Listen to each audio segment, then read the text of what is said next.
દોસ્તો જય અલખધણી, જય અલખધણી, જય અલખધણી. દોસ્તો, આજ હું જે વાત કરવા જઈ રહ્યો છું એ વાત આપ દરેક શ્રોતાજનોને જો વ્યાજબી લાગે અને સાચી લાગે તો મારા વિડીયોને શેર કરો અને લાઈક આપો. અને નવા હોય જો કોઈ તો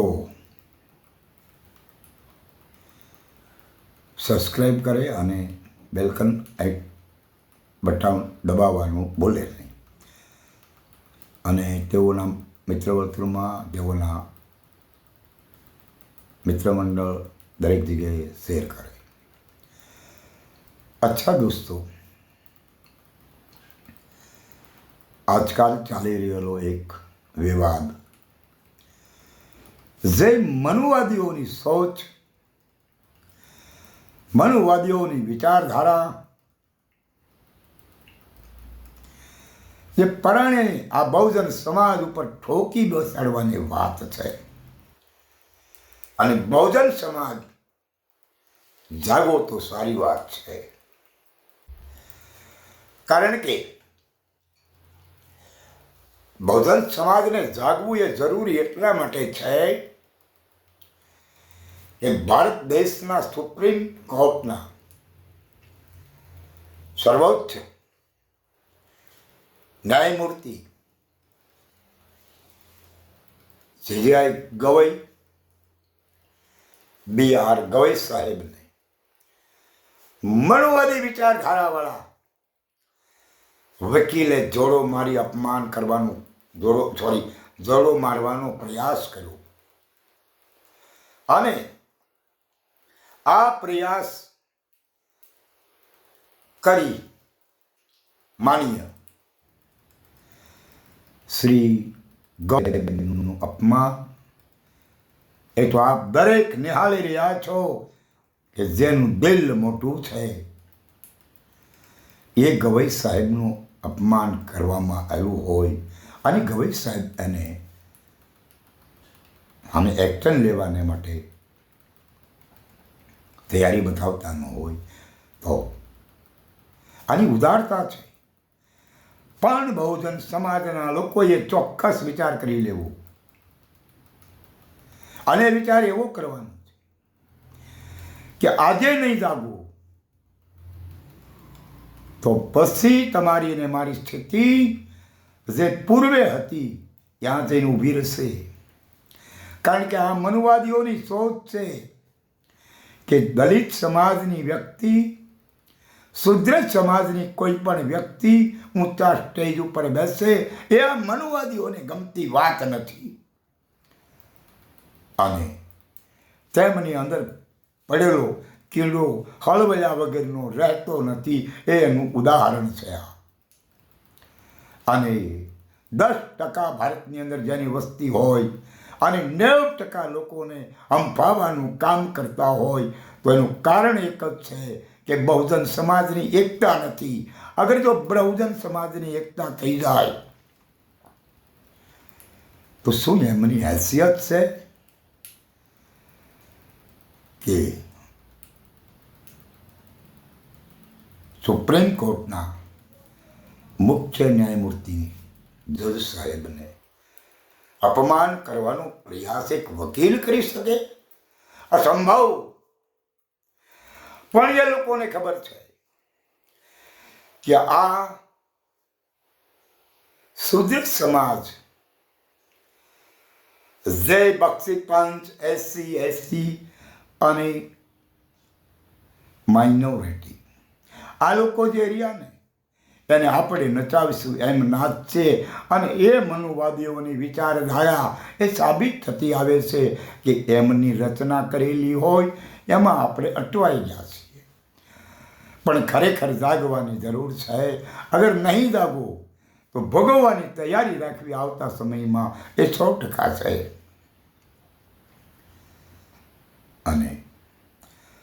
આટલો બધો અંધવિશ્વાસ, આટલું બધું અંધકાર, આવું જીવન શા માટે જીવવું જોઈએ?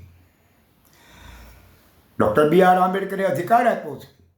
જે સંવિધાનમાં અધિકાર છે ને, એ આ લોકોને મનુવાદીઓને ગમતી વાત નથી. મનુવાદીઓની વિચારધારા, મનુવાદીઓની સોચ કે એમની સમાન શુદ્ર સમાજની વ્યક્તિ એમની સાથે બેસે, એ એમને ગમતી વાત નથી. મનુવાદીઓની સોચ, મનુવાદીઓની વિચારધારા કે શુદ્ર સમાજની વ્યક્તિને સલામ કરવી પડે, એ એમને ગમતી વાત નથી. અને તમે ભણો, શુદ્ર સમાજની વ્યક્તિ ભણી ગણીને ઉચ્ચ કક્ષાનો હોદ્દો પ્રાપ્ત કરે, એ પણ એમને ગમતી વાત નથી. અને તમે તપાસ કરો આરક્ષણ ઉપર. મનુવાદીઓની વિચારધારાવાળા લોકો કેટલા છે અને આરક્ષણવાળા કેટલા છે? અરે તમારા આરક્ષણને ભોગવે છે એ લોકો. પણ એવું ક્યાં, શા માટે બને છે? તમે જાગતા નથી, તમે પડકારતા નથી. એટલે જાગો તો સારી વાત કહેવાય. વિવાદ સર્જાનો એટલા માટે, કોઈ વિષ્ણુના મંદિરની વાત હતી, તો એમાં નવાઈ જેવી ક્યાં વાત છે? જેનું રક્ષણ આપણે કરવું પડે, તો એ તો દેવને, એ મહાસત્તા ન કહેવાય. પણ ખરી વાત તો એ જ છે, મનુવાદીઓને પણ ખબર કે કોઈ મંદિરમાં કોઈ ભગવાન નથી, કોઈ મંદિરમાં કોઈ દેવ નથી. આ મનુવાદીઓને ચોક્કસ ખબર છે, કારણ કે એમને ઊભી કરેલી આઈટમો છે અને એમની દુકાન ચલાવવા માટેની આ વાત છે. પણ છતાં કોઈના ઈશારે આ મનુવાદી વિચારધારાવાળા વકીલે ગવઈ સાહેબનું અપમાન કરવા માટે થોડું મારવાનો પ્રયાસ તો કરી લીધો. પણ હવે આનો જવાબ આપવા માટે બહુજન સમાજની વ્યક્તિએ જાગવાની જરૂર છે. અગર જો બહુજન સમાજની વ્યક્તિ નહીં જાગે તો જીવનમાં ક્યારેય જાગી નહીં શકે. આ છેલ્લામાં છેલ્લો પ્રયાસ એમને અપનાવી લીધો છે અને એમને ખબર પડી જાય આમાંથી કંઈ જ ન થાય તો નક્કી કરી લે કે હવે આ લોકો કંઈ નહીં કરી શકે.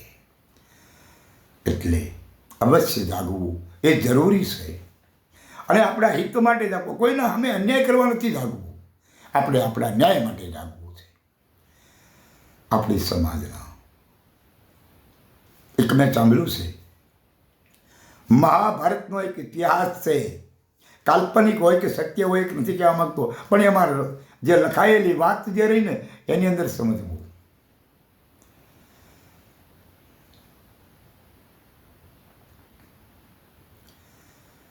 આ લોકોની નીતિ કેવી છે? આજ નહીં, પહેલાથી.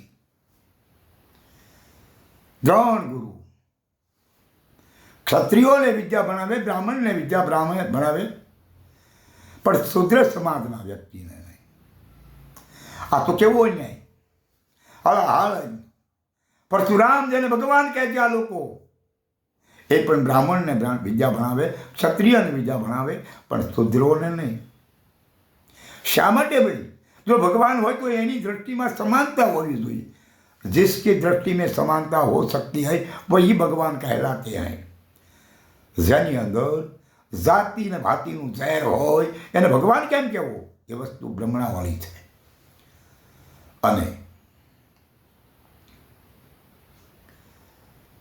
એક बैलकुमार जिसका नाम है एकलव्य, એકલવ્યને ભણવાની ના પાડી દીધી. વિદ્યાનું જ્ઞાન આપવાનું દ્રોણાચાર્ય ના પાડી દે, હું શુદ્રને નહીં ભણાવું. અને કહેવાય છે કે એકલવ્યે દ્રોણની મૂર્તિ બનાવી અને જ્ઞાન પ્રાપ્ત કર્યું. અને આ મનુવાદીની સોચવાળા દ્રોણને ખબર પડે કે આ તો મોટો બધો થઈ જશે, મારા અર્જુનથી વધી જશે. એટલે એનું અંગૂઠો માંગ્યો. અરે દાન શાનું? તમે કાંઈ વચન તો આપ્યું નતું, કોઈ શબ્દ આપ્યો નતો, શાનું દાન? ફેર બી એકલવ્ય અંગૂઠો કાપી દીધો. આ મહાનતા છે. આ લોકો પહેલેથી આવું કરતા આવે છે. માટે જાગો. અગર નહીં જાગો તો વાત ખતમ થઈ જશે. માટે દોસ્તો જાગો, અને જાગવું એ જરૂરી છે. હવે સંતોએ એવું કીધું છે કે નહોતા બ્રહ્મા, નહોતા વિષ્ણુ, નહોતો મહાદેવજીના નહોતા હોતા. આ દુનિયામાં બ્રહ્મા નથી, આ દુનિયામાં વિષ્ણુ નથી, આ દુનિયામાં મહાદેવનો અવતાર પણ નથી, આ કાંઈ નથી. નહોતી આ મૂળે માયા તે જિનકા ભેખા હે અમારા.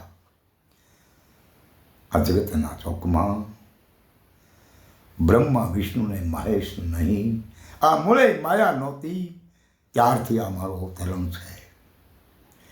તો બહુ સાચી વાત છે. કાંઈ હતું જ નહીં, છે જ નહીં અત્યારે. આ તો ઉપસાવી કાઢેલી એમની દુકાન, ધંધોકાર ચાલે છે મનુવાદીઓની, અને એમાં ખરીદી કરવા માટે આ બહુજન સમાજના લોકો જાય છે.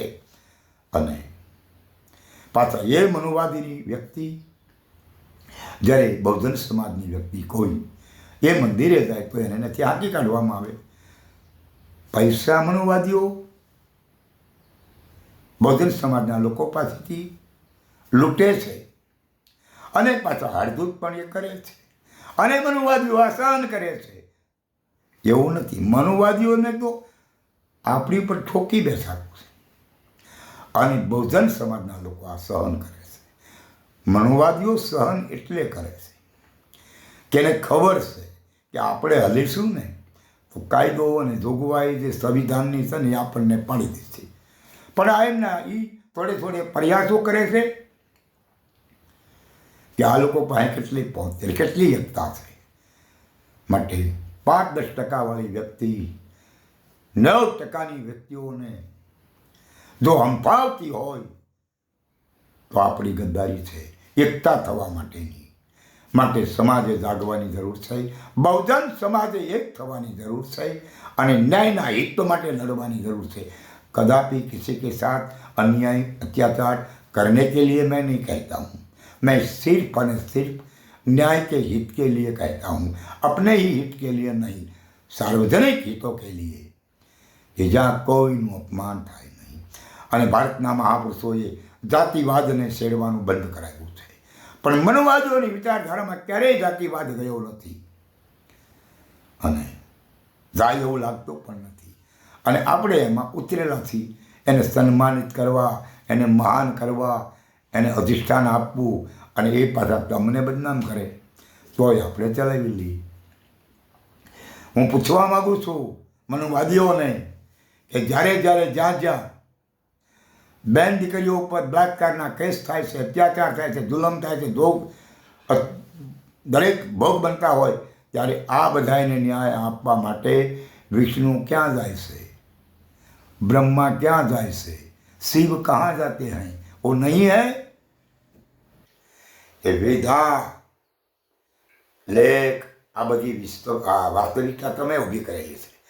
બાકી ન્યાય માટે આ ભોગ બનનાર વ્યક્તિને પોતાના ન્યાયના હિત માટે મંદિરોમાં જવાથી ન્યાય મળતો નથી, કોઈ ભગવાન મૂર્તિના ચરણોમાં જવાથી આ ન્યાય મળતો નથી.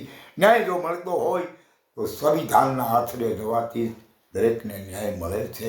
સંવિધાન એક જ એવી સર્વોપરી જાગૃત હસ્તી છે કે જેના વડે એના પર થયેલા અત્યાચાર અન્યાયને ન્યાય અપાવવાની જો તાકાત હોય તો સિર્ફ અને સિર્ફ સંવિધાનમાં છે.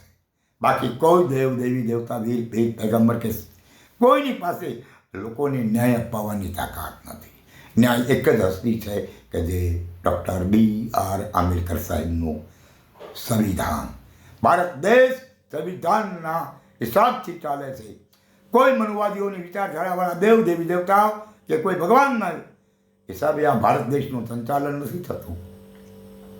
માટે બહુજન સમાજની હરેક વ્યક્તિએ જાગવાની જરૂર છે. અગર જો બહુજન સમાજની વ્યક્તિ જાગશે નહીં તો આવનારો સમય તમને માફ નહીં કરે. अच्छा दोस्तों, मैं जो कहना था वो तो मैं आपके समक्ष रख दिया है। अगर आपने मारो वीडियो आ વ્યાજબી લાગ્યો હોય, સાચો હોય તો કોમેન્ટ કરજો અને શેર કરજો, અને આપ નવા હોય કોઈ તો મારી ચેનલને સબસ્ક્રાઈબ કરજો। अच्छा दोस्तों, जय अलग तणी, जय अलग तणी, जय अलग तणी।